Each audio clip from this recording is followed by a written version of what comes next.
জীবন কোনো রঙিন উপন্যাস নয়, যেখানে সবকিছু সাজানো থাকে সুন্দর সমাপ্তির জন্য। এটা যেন এক অদৃশ্য পাঠশালা, যেখানে শিক্ষক কেবল সময় আর পাঠ কেবল বাস্তবতা। এখানে প্রতিটি মানুষের ছাত্র, কেউ পাশ করে ধৈর্যে, কেউ ব্যর্থ হয় অস্থিরতায়। হাসি শেখায় আশা, অশ্রু শেখায় সহনশীলতা, হারানো প্রিয়জন শেখায় আঁকড়ে ধরার মূল্য। এই পাঠশালায় কেউ তোমার হাত ধরে না, তবু প্রতিটি ব্যথা তোমাকে এগিয়ে নিয়ে যায়। কারণ বাস্তবতা যত কঠিন হোক, তার ভেতরে লুকিয়ে থাকে বেঁচে থাকার শক্তি। জীবন আসলে এমন এক আয়না, যেখানে আমরা নিজেদের প্রতিচ্ছবি খুঁজে পাই। ভুল থেকে শিক্ষা, ব্যর্থতা থেকে সাহস, আর প্রতিটি ভাঙন থেকে নতুন করে দাঁড়ানোর শক্তি। জীবন এক অদ্ভুত বই, যেখানে নেই কোনো রঙিন গল্প, নেই কল্পনার মিষ্টি পরিণতি, আছে কেবল বাস্তবতার কঠিন অধ্যায়। এই বইয়ের প্রতিটি পৃষ্ঠা শেখায়, স্বপ্ন যতই রঙিন হোক, জাগরণের পর মুখোমুখি হতে হয় সত্যির। প্রতিটি ভুলেই এখানে এক একটা শিক্ষা, প্রতিটি হারানো মানুষই এক একটা অধ্যায়ের সমাপ্তি। এই বইয়ের নেই শর্টকাট, নেই কোনো নোট। যা শেখার তা শিখতেই হবে, কখনো অশ্রুতে ভিজে, কখনো হাসির আলপনায়। তবুও আশ্চর্যজনকভাবে এই কঠিন বাস্তবতার মাঝেই খুঁজে পাওয়া যায় ভালোবাসা, বিশ্বাস আর টিকে থাকার শক্তি। জীবন এক বই, যা পড়তে হয় প্রতিদিন, শেষ পাতা অবধি। সুপ্রিয় দর্শক, আসসালামু আলাইকুম। আমি লাকি, ঢাকা থেকে বলছি। লাকি স্পিনিং ওয়ার্ল্ডের পক্ষ থেকে আপনাদের সবাইকে শুভেচ্ছা জানাচ্ছি। কাছে কিংবা দূরে, দেশ এবং দেশের বাইরে, যে যেখান থেকে আমার আজকের ভিডিওটি দেখছেন কিংবা দেখছেন না, আশা করছি আল্লাহ পাকের অশেষ রহমতে আপনারা সবাই খুব ভালো আছেন। আমিও আলহামদুলিল্লাহ আল্লাহ পাকের অশেষ রহমতে বেশ ভালোই আছি। চলে এলাম আজকে নতুন আরেকটি দিনের গল্প, কথা এবং কাজ নিয়ে। কেমন আছে আমার সমস্ত মিষ্টি ভাই আপুরা? আই হোপ সবাই ভালো আছেন, সুস্থ আছেন এবং নিরাপদেই আছেন। আজকের ভিডিওটি আমার কিচেন থেকে শুরু করেছি। কিচেনটা সকালবেলা উঠে ভালো করে পরিষ্কার করে নিচ্ছি। নাস্তার পর্বটা আজকে আর আপনাদের সঙ্গে শেয়ার করিনি। নাস্তার পর্ব শেষ করেই হাত দিয়েছি কিচেনের কাজে। অনেকদিন পর্যন্তই ভাবছিলাম কিচেনটাকে ভালো করে একটু পরিষ্কার করব। সব কিছু তো আসলে একদিনে সম্ভব না, তাই প্রতিদিন একটু একটু করে পরিষ্কার করে নিতে হয়। কিচেনটা ছোট হলেও কাজ কিন্তু অনেক বেশি, তাই যতটুকু সম্ভব ততটুকুই করে নিচ্ছি। আমার চুলাটার মধ্যে অনেক বেশি ময়লা ধরে গিয়েছিল, তো সে কারণে কিছুটা মেডিসিন স্প্রে করে রেখে দিয়েছি। 5 মিনিট রেখে দিলে কি হয়, ময়লাটা একেবারে আলগা হয়ে যায়। তখন খুব একটা ঝামেলা হয় না, কিছু একটা দিয়ে মুছে নিলেই খুব সহজে উঠে যায়। তো মেডিসিন ছাড়াও কিন্তু এই চুলাগুলো খুব সহজে ক্লিন করা যায়। এটা তো আপনাদের ভাই অনলাইন থেকে অর্ডার করেছে, যদিও আমি কখনো মেডিসিন স্প্রে করে কোনো কিছু পরিষ্কার করি না। ঘরোয়া উপায়ে আমি সব কিছু পরিষ্কার করে থাকি, যেটা আগে পরে আপনাদের সাথে অনেকবার শেয়ার করেছি। তো এরপর হচ্ছে কিচেনের ছোট ছোট যে তাকগুলো, সেগুলোকে ক্লিন করে নিচ্ছি। বিশেষ করে যে তাকটার মধ্যে আমি ভিম লিকুইড হ্যান্ড ওয়াশ এগুলো রাখি, যেটা আমার প্রতিদিনের প্রয়োজনীয় জিনিস, তো সেটাই ভালো করে পরিষ্কার করে নিচ্ছি। যদিও এই কাজটা আমি প্রতিদিন করি, হয়তো বা এভাবে ডিপ ক্লিন করি না, তো আজকে একটু পুরোপুরি ডিপ ক্লিন করে নিচ্ছি। প্রতিদিন একটু নামিয়ে নিয়ে মুছে নেই। তো এই যে দেখতে পাচ্ছেন, আমার সেই মানি প্ল্যান্টগুলো কত বড় হয়ে গেছে, আর লতাগুলো কতটা বড় হয়ে গেছে। যখন এটা এই পানিতে ভিজিয়েছিলাম তখন কিন্তু অনেক ছোট ছিল, আপনাদের মনে আছে নিশ্চয়ই। প্রতিটা মানি প্ল্যান্ট কিন্তু এখন অনেক বড় হয়ে গেছে। তো পানিতে রেখেও যে কোনো প্রকার পরিচর্যা ছাড়াই গাছ কত ভালো থাকে দেখতেই পাচ্ছেন। আর মানি প্ল্যান্ট আমাদের ঘরের কিন্তু অনেক সৌন্দর্য বাড়িয়ে দেয়। তো এই কিচেন সেলফটা সব কিছু পরিষ্কার করে এখন আবার আগের মতো করেই সাজিয়ে রেখেছি। এখন হচ্ছে তাকটাকে ভালো করে ক্লিন করে নিচ্ছি। তো কিচেনের ওই সাইডটা পরিষ্কার করা হয়ে গেছে। এখন হচ্ছে আমি আবার চলে এসেছি চুলার পাশটা পরিষ্কার করার জন্য। আর কিচেনের সব থেকে নোংরা জায়গা কিন্তু এটা, মানে অনেক বেশি নোংরা হয়, প্রতিদিন এতবার পরিষ্কার করি। তাছাড়া আমার তো একটা অভ্যাস রয়েছে, সেটা তো আপনারা সকলেই জানেন। আমি যখন রান্না করি সেই সাথে সাথে কিন্তু চুলাটা পরিষ্কার করতে থাকি, যেন কোনো তেল চিটচিটে ভাবটা না থাকে বা সব সময় ক্লিন থাকে। তারপরেও কোথা থেকে এত ময়লা জমে আল্লাহ পাকই ভালো জানে। তো মাঝে মাঝে চুলার যে ছাঁচটা বসানো রয়েছে, সেই ছাঁচের ভিতর দিয়ে কিন্তু অনেক ময়লা প্রবেশ করে। তো সেটা একটু একটু করে অনেক বেশি বসে যায়। তো সেটা যদি এভাবে ডিপ ক্লিন না করা হয় তাহলে কিন্তু সেটা পরবর্তীতে ওভাবেই বসে থাকে আর কখনো ওঠানো যায় না। তো সেই কারণে আজকে আবার একটু ভালো করে এটা ব্রাশ দিয়ে পরিষ্কার করে নিচ্ছি। চুলার পাশের এই ফাঁকা জায়গাটা পরিষ্কার করার জন্য আমার সবথেকে বেশি হেল্প হয় এই ব্রাশটা। ব্রাশটা তো আমি বেশ কয়েকদিন আগে অনলাইন থেকে নিয়েছি, আপনাদের সাথে শেয়ার করেছিলাম। তবে এটা যে এত বেশি উপকার করবে সত্যি আমি বুঝতে পারিনি। অনলাইন থেকে এমনিতেও কোনো প্রোডাক্ট কিনলে সেটা খুব একটা ভালো হয় না, আর আমি তো সেটা থেকে কখনো সুবিধা পাই না। তবে সত্যি বলতে এই ব্রাশটা ব্যবহার করে আমি অনেক বেশি হেল্পফুল, আর এত বেশি কাজে দেয় কি বলবো। ব্রাশটা কিন্তু একটু হার্ডি টাইপের, যে কারণে খুব সহজে যে কোনো জায়গার ময়লা অনায়াসে উঠে যায়। তো এক কথায় বলতে পারেন আমার অনেক বড় উপকারী একটা বন্ধু হচ্ছে আমার এই ছোট্ট ব্রাশগুলো। তো আমি ৩টা ব্রাশ ৩ জায়গায় ব্যবহার করি। আর এই ব্রাশগুলো কেনার পর সত্যি আমার এই যে সূক্ষ্ম যে জায়গাগুলো এগুলো পরিষ্কার করতে আর কোনো সমস্যাই থাকে না। তো কথা বলতে বলতে আমার চুলাটা কিন্তু পুরোপুরি ক্লিন হয়ে গেছে। চুলার যে স্ট্যান্ডগুলো সেগুলো আমি অফ ক্যামেরায় ক্লিন করে ফেলেছি। এই হচ্ছে আমার কিচেনের ফাইনাল লুকটা, মানে মোটামুটি আমি যতটুকু সম্ভব গুছিয়ে নিয়েছি। হয়তোবা অল্প সময়ের মধ্যে আপনাদের সঙ্গে শেয়ার করে দিয়েছি, তবে আমার কিন্তু বেশ অনেকটা সময়ই লেগেছে। তো যাই হোক, কিচেন যদি পরিষ্কার থাকে তাহলে রান্নাবাড়া করতেও দেখবেন অনেক বেশি প্রশান্তি লাগে। আর এই কাজটা আমার কাছে মনে হয় অনেক বেশি জরুরি ছিল। তো এরপর চলে এলাম আজকে হচ্ছে রান্না করতে। তো প্রথমে ভাবছিলাম কি রান্না করব, তারপরে ভাবলাম আজকে একটু ইলিশ পোলাও রান্না করি। অনেক দিন পর্যন্তই এই ইলিশ পোলাওটা রান্না করা হয় না। আপনাদের ভাইয়ের অনেক বেশি পছন্দ হচ্ছে ইলিশ পোলাও। তো অফ ক্যামেরায় আমি মাছটা কেটে নিয়েছি। এখন হচ্ছে ইলিশ পোলাও কিভাবে রান্না করি সেটা আপনাদের সঙ্গে সম্পূর্ণ রেসিপি আকারে শেয়ার করে দিব। প্রতিটা মানুষের আলাদা আলাদা রান্নার স্টাইল। একজন মানুষ এক একভাবে রান্না করে। তো আমি কিভাবে রান্না করি ইলিশ পোলাওটা সেটাই আপনাদের সঙ্গে শেয়ার করে দিচ্ছি। প্রথমে ইলিশ পোলাওর জন্য আমি যে মাছটা নিয়েছি অবশ্যই সেটা একদম ফ্রেশ মাছ হতে হবে। আর মাছের যে স্লাইসগুলো সেগুলো একটু মোটা করে কেটে নিতে হবে।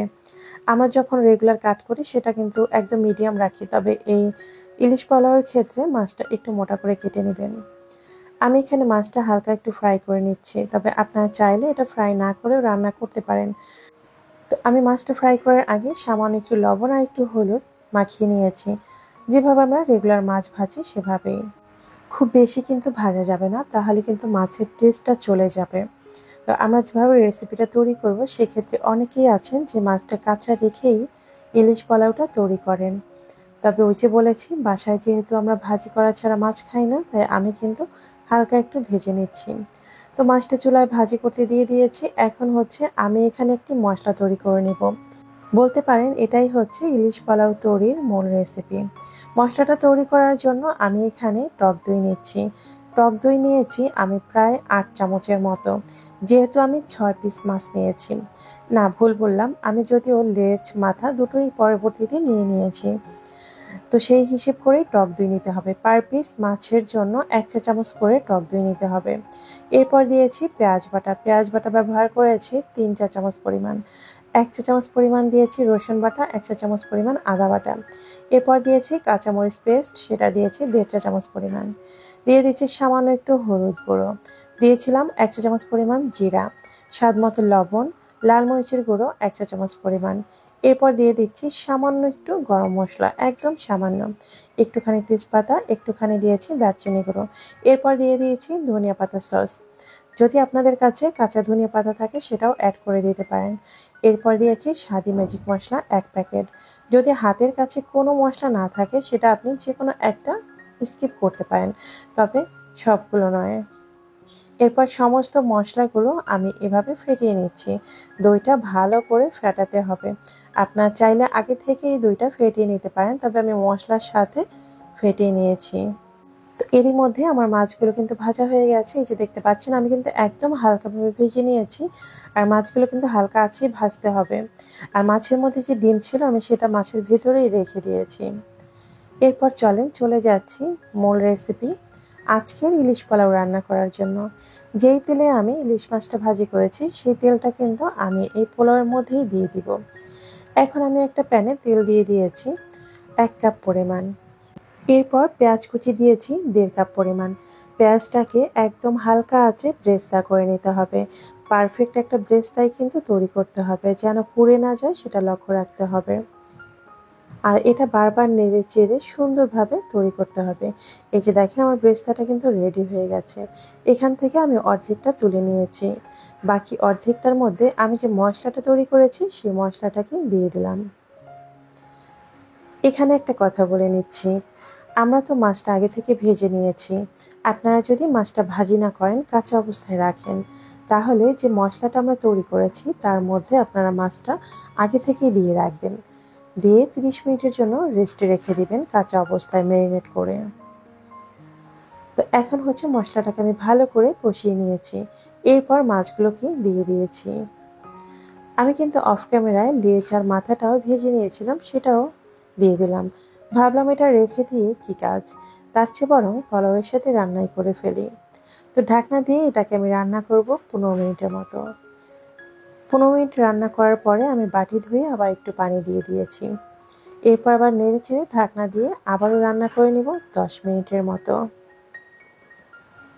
10 মিনিট পর দেখতেই পাচ্ছেন আমার রান্নাটা কিন্তু প্রায় কমপ্লিট।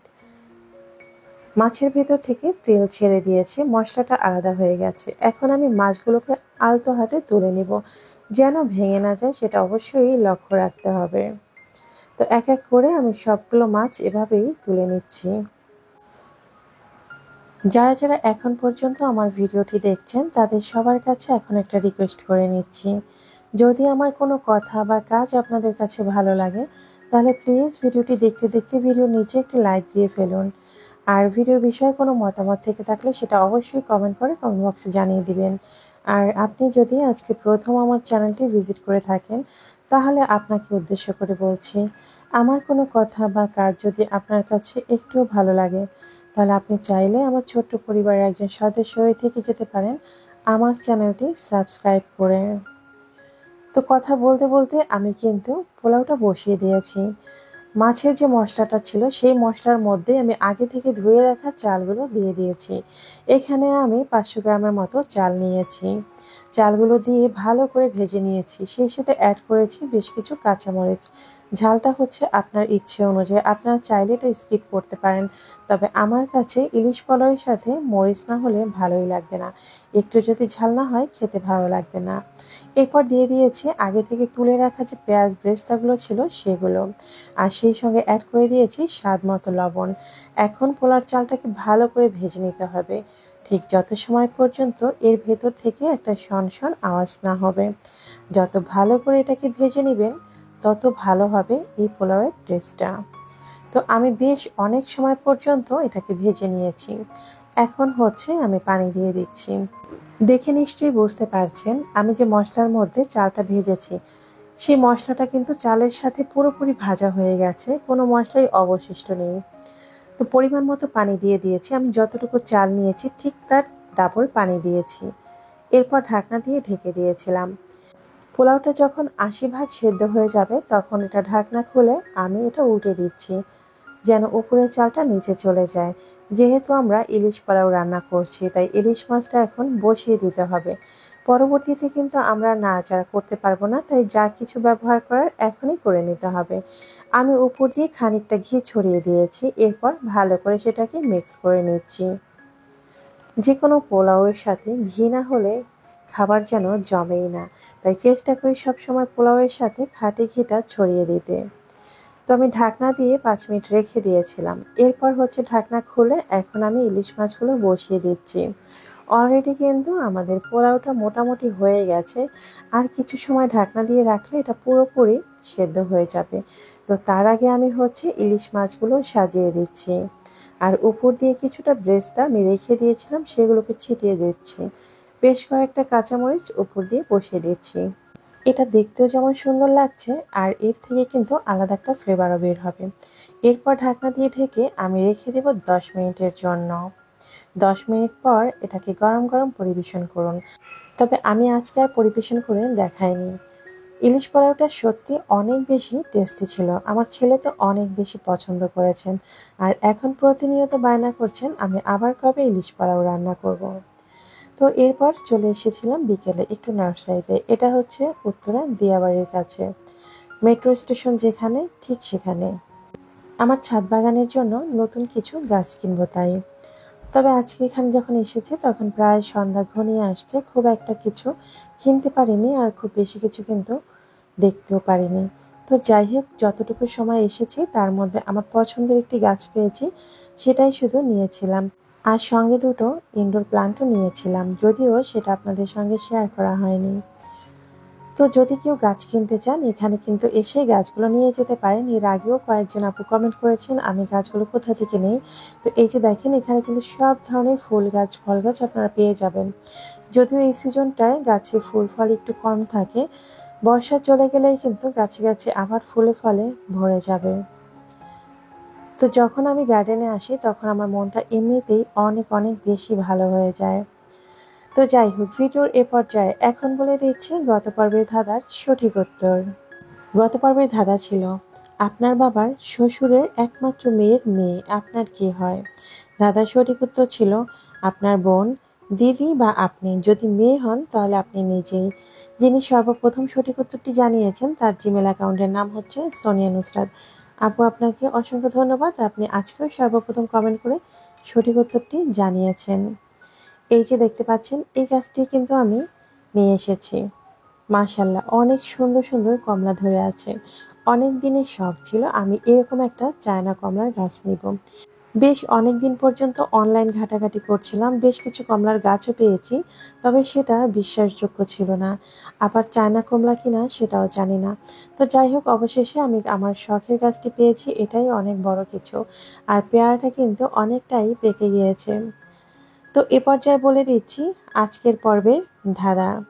আজকের ধাঁধা হচ্ছে, ভাইয়ের বয়স যখন ৮ তখন বোনের বয়স তার অর্ধেক। এখন ভাইয়ের বয়স ২৬ হলে বোনের বয়স কত? আজকের ধাঁধাটি একদম সহজ, আশা করছি আপনারা সবাই উত্তর দিতে পারবেন।